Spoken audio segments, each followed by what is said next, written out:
Pessoal, vamos continuar então? Vamos ver a parte de planejamento estratégico que eu tinha prometido na aula anterior. Bom, o planejamento estratégico, ele está orientado para o futuro, é óbvio, né? Ele está orientado que envolve uma abordagem genérica da empresa. Ele não é detalhado, cuidado, se é assim.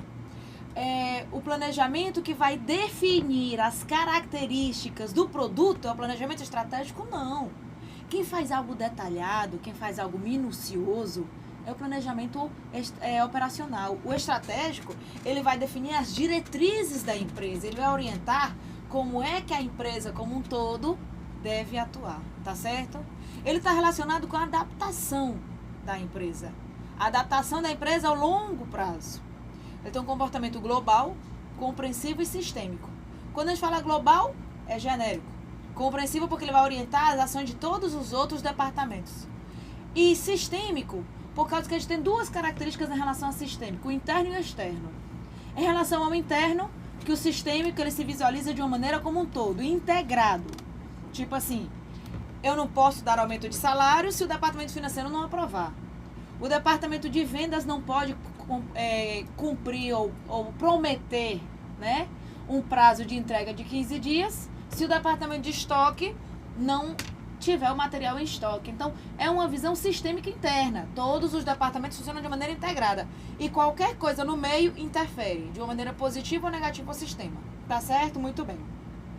É um processo de construção de consenso, de orientação para os outros departamentos. E é uma forma de aprendizado organizacional. Por que isso? Simples.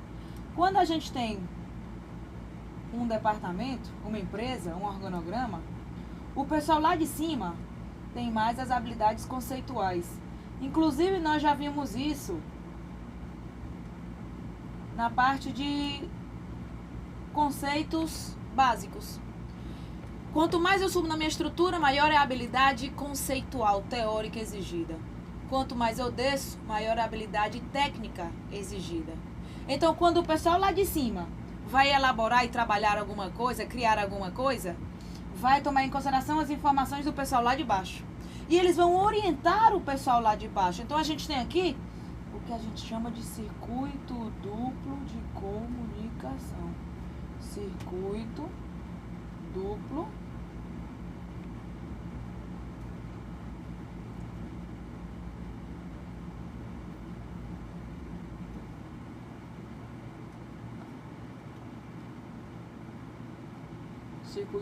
de comunicação. Quem é exagerado que bota esses bichos bem grandão, hein? Que bota o retângulo para pagar deste tamanho. Vou já investigar quem é exagerado. Bom, o planejamento tático, ele já vai ser a nível departamental. No planejamento tático, a gente vai estabelecer as políticas. Como é que cada departamento vai executar cada coisa. Vai estabelecer a maneira como cada departamento vai trabalhar. A gente vai estabelecer aí o plano de produção. E aí a produção tem a sua maneira de produzir. A quantidade de unidades por dia, a quantidade de funcionários envolvidos no departamento de produção, quanto é que vai precisar de matéria-prima.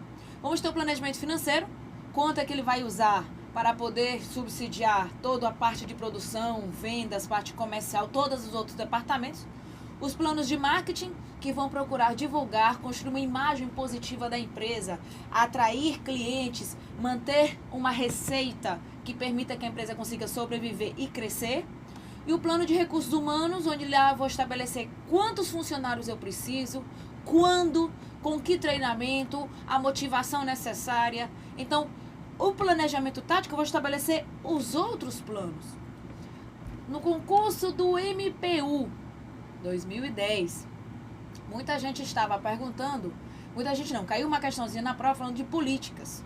As políticas são estabelecidas no nível tático, e lá dizia que era no nível operacional. Não, as políticas que estão relacionadas com a maneira como as coisas serão executadas são determinadas no nível tático, tá certo? As políticas são estabelecidas no nível tático. Lá eu vou estabelecer as maneiras. Está no livro de Chavenato, Administração Geral e Pública para Concursos. Você encontra isso lá. Tá certo? Muito bem. Continuando, planejamento operacional. Ele está mais voltado para a eficiência organizacional. O que é eficiência? Otimização de recursos, otimização de custos. Então, o planejamento operacional está mais voltado para a eficiência. Já o planejamento estratégico está mais voltado para a eficácia organizacional, ou seja, para o alcance dos resultados da empresa. Giovana, não estou entendendo. Simples. Eu, Giovana, sozinha, estou no nível operacional. Peão, professor. Tem como eu, Giovana, alcançar os objetivos do eu vou passar? Não. Então, as minhas atividades apenas vão ajudar. As minhas atividades vão lograr uma otimização de recursos, tá certo? O conjunto de todos os trabalhos de todas as pessoas da empresa, que envolve a empresa como um todo, está mais voltado para os resultados da empresa. Ninguém está dizendo que o pessoal do nível operacional não precisa ser eficaz, de jeito nenhum. A gente está falando que quanto mais a gente desce na estrutura, as atividades estão mais voltadas para a eficiência da empresa. Porque lá embaixo a gente executa tarefas específicas. Claro que eu tenho meu objetivo como professora de administração, mas para o nível de empresa vai ser de uma tarefa específica, aí isso vai ser o nível operacional, tá certo? A nível de empresa vai ser uma tarefa mais voltada para os resultados da empresa, tá claro? Então, quanto mais eu desço, mais está voltado para a eficiência, quanto mais eu subo, mais está voltado para a eficácia organizacional. Bom, os procedimentos, os métodos. Os procedimentos estão relacionados com a maneira, o método que o trabalho vai ser executado. Eu estabeleço no nível operacional. O dinheiro que eu vou executar em cada tarefa, eu estabeleço no nível operacional. O tempo que eu vou executar, já vou quebrar já até o bichinho daqui, o tabletzinho aqui. Diz que o nome da tablet é também, é? É desse tamanho o bicho, ó. Certo? Então, os programas, o tempo que vai demorar para executar cada tarefa, também vai ser no nível operacional. Os regulamentos, onde vão estar as regras do comportamento, também vão estar no nível operacional. Livro do Chavenato, Administração Geral e Pública para concurso. Tá certo? Muito bem. Terminamos a parte do planejamento, onde eu vou definir, estabelecer, prever, programar como é que eu vou atuar. Aí vem a função da organização. Na organização, a gente vai distribuir, alocar, empregar, atribuir. Na organização, a gente vai ter dois conceitos. Organização no sinônimo de função, que é essa que eu falei agorinha, atribuir, alocar, empregar. E organização no sinônimo de empresa. Organização no sinônimo de empresa é quando a gente tem um conjunto de pessoas unindo esforços, recursos, para alcançar um objetivo em comum. Então, por exemplo, uma igreja é uma organização. Um partido político é uma organização. Uma lanchonete é uma organização. Tá certo? Então, a gente vai ter essa organização como uma unidade ou entidade social, unindo esforços para alcançar um objetivo em comum. E aí a gente vai ter a organização formal, que é o caso de uma igreja, de um partido político, de uma lanchonete, e a organização informal, que é o caso, por exemplo, de uma família, que é o caso de uma gangue, tá certo? E a gente vai ter a organização no sentido de função, função de distribuir, alocar e empregar. Só que como função, a gente também vai ter a organização formal,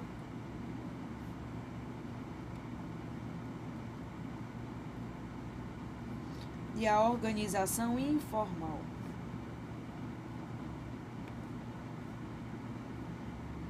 Na organização formal, eu vou distribuir tudo de acordo com o planejamento, de acordo com o que foi planejado. Se tudo é distribuído de acordo com o planejado, aí vem a organização formal. Já a organização informal, as coisas surgem espontâneas. Então, é espontâneo. Tá certo? Por exemplo, as relações de amizade, de inimizade entre dois funcionários, entre um funcionário e o chefe, fazem parte da organização informal. Agora, as relações de trabalho faz parte da organização formal. Tá certo? Vamos ver as características aqui? Muito bem. Na organização formal, eu consigo visualizar a estrutura organizacional. A estrutura organizacional é a maneira como as atividades, como a empresa está organizada. Se cair na sua prova, que na estrutura eu consigo visualizar de uma maneira detalhada as funções de cada cargo, tá falso. Eu consigo visualizar de uma maneira genérica, como é que as atividades estão divididas. Na estrutura organizacional, eu vou ter um conjunto de tarefas formais, ou seja, que foram previamente planejadas, atribuídas. Então, eu vou ter um conjunto de tarefas que foram atribuídas. Na estrutura, eu vou conseguir visualizar as relações de subordinação. Quem é chefe de quem é subordinado de quem está no mesmo nível organizacional. Eu vou conseguir visualizar a comunicação. E essa comunicação eu consigo visualizar através das linhas de comando. São justamente essas linhas que a gente sempre desenha, isso aqui, ó, certo? Eu consigo visualizar como acontece a comunicação.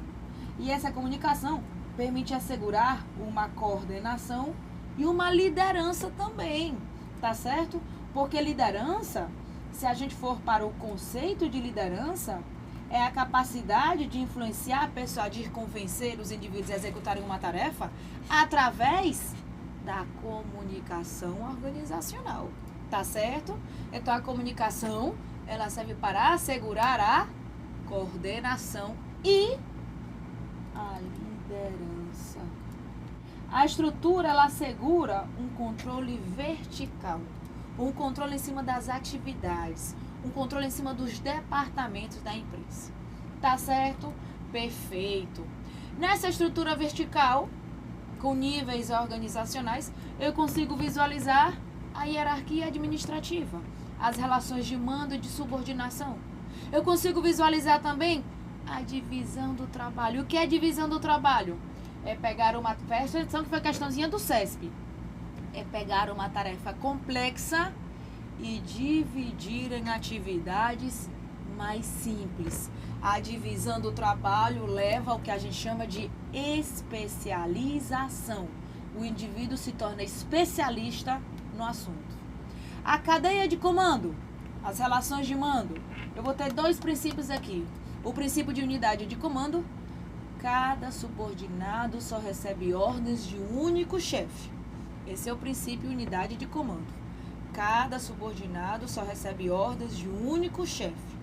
E o princípio escalar é porque existe uma escala, uma hierarquia a ser respeitada. Então, por exemplo, para não desenhar novamente, se eu estou bem aqui e eu quero falar alguma coisa sobre alguma insatisfação, eu tenho que me reportar ao meu chefe imediato.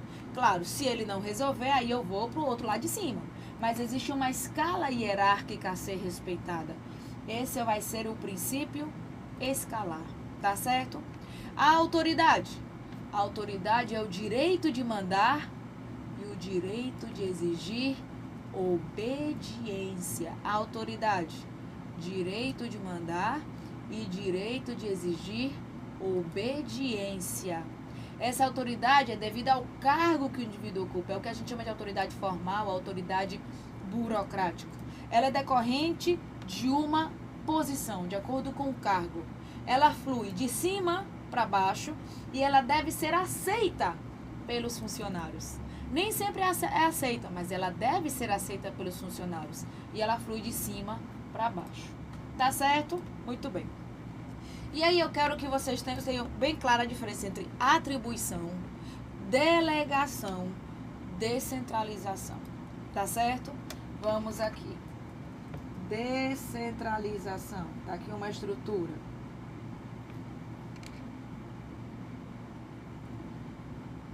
Quando a empresa concentra a tomada de decisões no topo, a empresa está centralizada. Então, quando as decisões estão aqui no topo, a empresa está centralizada. Quando eu dou mais autonomia aos níveis inferiores, aí a gente vai ter o quê? A descentralização. Então, quando eu concentro a tomada de decisões no topo, centralização. Quando eu dou autonomia aos níveis inferiores, descentralização. Tá certo? Estou dando mais autonomia aos níveis inferiores. Muito bem. Então, a descentralização dou mais autonomia aos níveis inferiores. E o que é a atribuição? A atribuição é a distribuição de tarefas, funções, responsabilidades. Digamos que eu fui contratada como assessora. E aí me deram a responsabilidade de atribuir, de organizar A atribuição nada mais é do que a distribuição de atividades, tarefas, funções entre os indivíduos. Então, a atribuição é distribuir.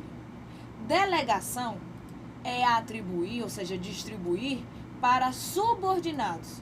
Eu tenho uma função que era minha, uma responsabilidade que era minha e eu deleguei. Eu dei para o meu subordinado. Geralmente, questão do CESP, a delegação acontece no mesmo nível organizacional, enquanto a descentralização acontece entre os níveis organizacionais. Anote aí essa observação aí. Geralmente, a delegação acontece no mesmo nível organizacional e a descentralização entre os níveis. A descentralização acontece entre os níveis porque o nome já diz, é dar mais autonomia aos níveis inferiores.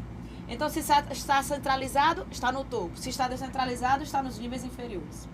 Já delegação, a decisão era do fulano de tal, a responsabilidade era do fulano de tal. Só que ele delegou para o seu subordinado.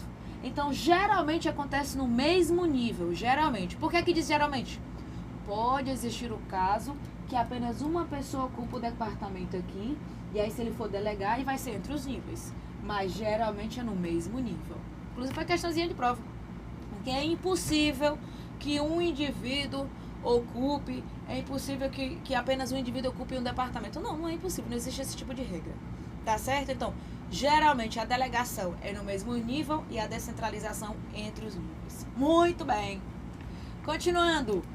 Amplitude administrativa é a quantidade de subordinados que estão ao mando de um único chefe. A gente vai ter uma amplitude estreita e uma amplitude ampla. Uma amplitude estreita é ideal quando precisa de uma maior aproximação chefe-liderado. Quando precisa de uma maior comunicação entre eles, quando as tarefas são mais complexas. Então, um chefe, por exemplo, ele vai ter poucos subordinados para que possa dar um acompanhamento melhor. Já, por exemplo, quando as tarefas são repetitivas, simples, imagina você só parafusar. O dia todinho, pega um parafuso e parafuso, pega um parafuso e parafuso.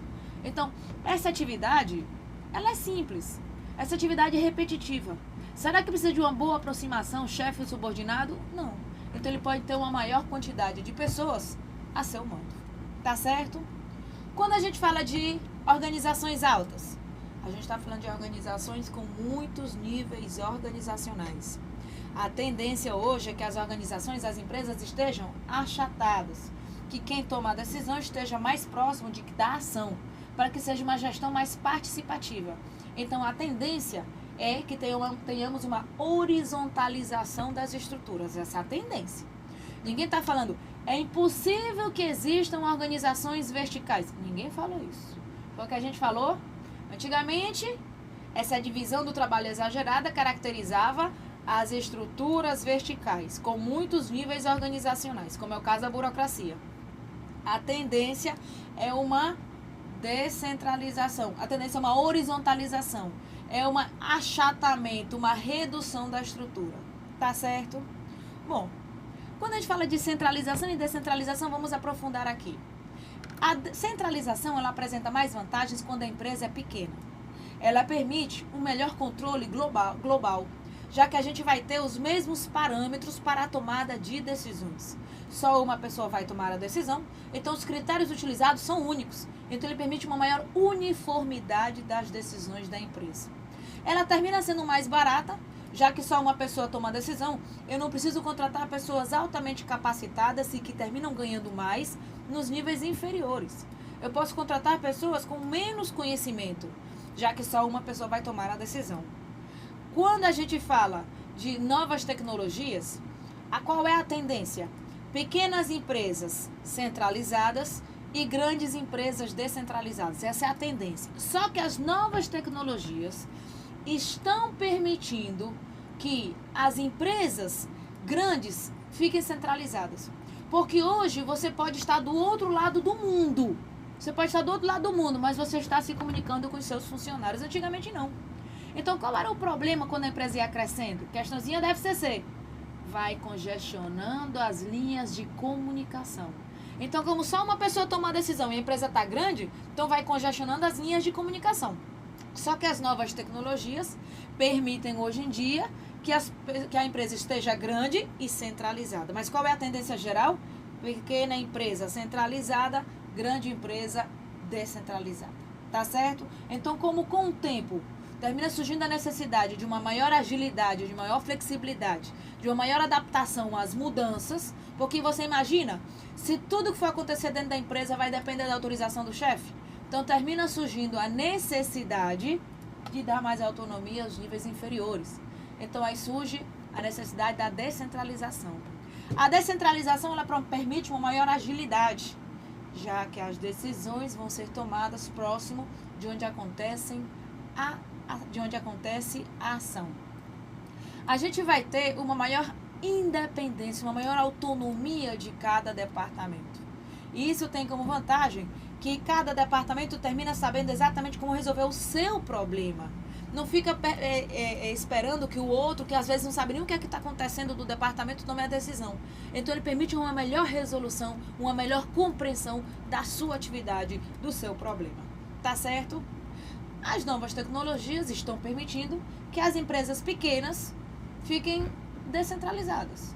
Porque hoje as pessoas têm acesso à informação. A comunicação hoje é muito mais rápida, a informação ela é mais barata. Então hoje é permitido que dê mais autonomia e que as pessoas, como têm mais informação à sua disposição, terminam tendo capacidade de resolver os problemas de uma maneira melhor. Tá certo? Muito, muito bem. Então a tendência é pequenas empresas centralizadas, grandes empresas descentralizadas. Essa vai ser a tendência. Vamos ver aqui a parte de departamentalização.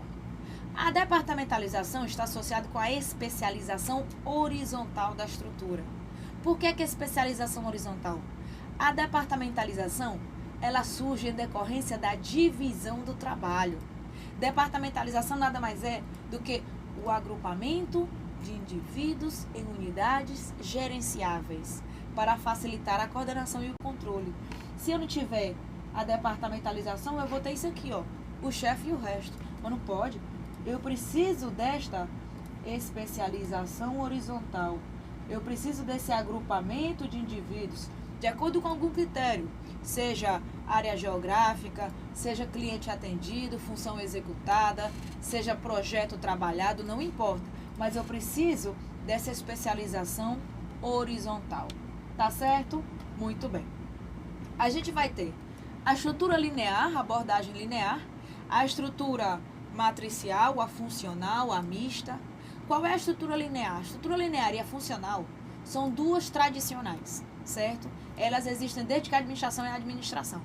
Então, elas são caracterizadas por um princípio, quer dizer, elas não. A estrutura linear é caracterizada por um princípio que é a unidade de comando. As duas são simples, as duas são tradicionais. Só que a que é caracterizada pelo princípio da unidade de comando é a estrutura linear. Vale, eu estou riscando tudo, deixa eu apagar aqui. A estrutura linear é aquela, deixa eu ver se eu tenho uma figurinha aqui. Tem, eu vou desenhar. Certo? Pensa, pessoa boa para desenhar. A estrutura linear é aquela que eu desenho, pessoal, desde o primeiro dia de aula. Desde o nosso primeiro vídeo. Que eu até brinco dizendo que se eu ganhasse R$1 por cada vez que eu desenho, eu estaria rica. Então, olha só isso aqui. A estrutura linear é um modelo tradicional simples. Nele eu consigo visualizar claramente a minha hierarquia. Eu consigo saber quem é chefe de quem é subordinado de quem. Eu consigo visualizar, por exemplo, que o gerente geral, o cara lá de cima, manda em todo mundo. E que esse daqui manda no departamento. E esse aqui não manda em ninguém, pobre velho. Certo? Então, ó, eu consigo visualizar claramente a hierarquia. A gente vai ter aí, como princípio, a unidade de comando. Cada subordinado só recebe ordens de um único chefe. E a divisão do trabalho, a diferenciação, essa vai ser a diferença. Ah, eu só dou aula de administração, você só dá aula de matemática, você só dá aula de direito administrativo, você só dá aula de direito constitucional, e assim vai, tá certo? Lá a gente vai, nessa estrutura linear, a gente vai ter linhas diretas de comunicações formais. Ou seja, essas linhas de comando aqui, eu consigo visualizar como é que acontece a comunicação dentro de uma empresa. Você pode ver que não vai ter relação entre esse aqui de baixo com esse aqui de cima. Não visualizado na organização formal. pode ser que a gente tenha, por isso que eu vou pintar de outra cor, pode ser que a gente tenha aqui alguma relação. Mas essa parte de vermelho termina surgindo na organização informal, nas coisas que acontecem espontaneamente. Tá certo? Então, eu tenho aqui linha direta de comunicações formais. Outra característica vai ser o rápido fluxo de decisões. Como geralmente ele apresenta vantagens em empresas pequenas.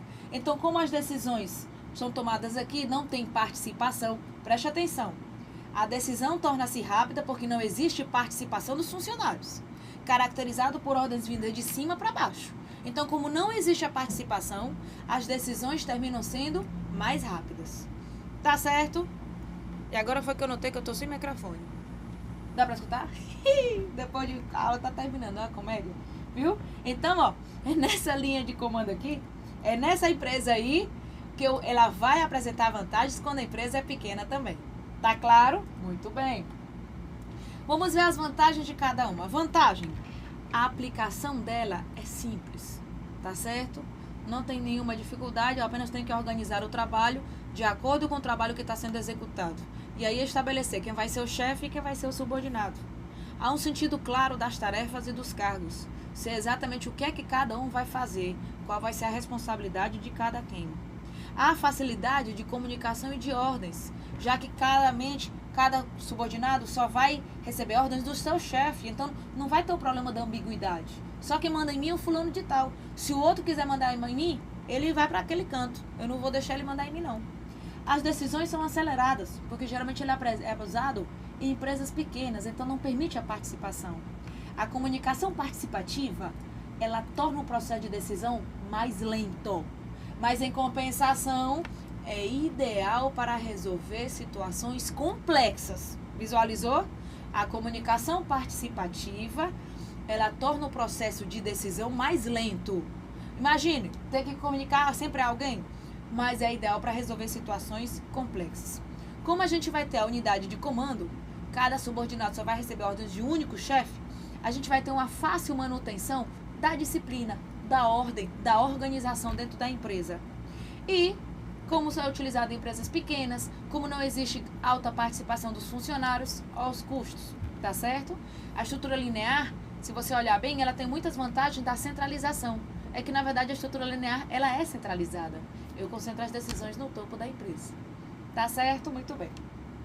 Quais são as desvantagens? Não há incentivo para a especialização, ou seja, o fato da pessoa se tornar especialista no assunto, isso não faz com que ele se sinta melhor, não faz com que o seu trabalho seja mais importante. Ao contrário, é que aquela velha história, é como se não tivesse um plano de carreira, é como se não tivesse um crescimento profissional. Então não há esse incentivo, não há uma motivação para o indivíduo. É utilizada em estruturas tradicionais. E antigamente não se falava de motivação como um trabalho de desafios, como desempenhar várias funções, não é? Cada quem no seu quadrado, cada quem executando uma atividade simples e repetitiva, tá certo? A organização ela é bastante rigorosa. O que significa isso? As regras e normas são claramente definidas e não há flexibilidade, tá certo? Há sobrecarga de trabalho para a direção, já que as decisões são centralizadas, então todas as decisões estão concentradas no topo. Exige apenas que os coordenadores orientem, ajustem os trabalhos dos funcionários. Então, os coordenadores eles não têm uma participação na resolução dos problemas, apenas ajustando o trabalho para garantir que os objetivos estabelecidos sejam alcançados. Mas ele não exige uma participação dele, apenas de ajustamento de trabalho, tá certo? E não há cooperação e trabalho em equipe porque é cada um no seu quadrado, cada um trabalhando por si. Tá certo?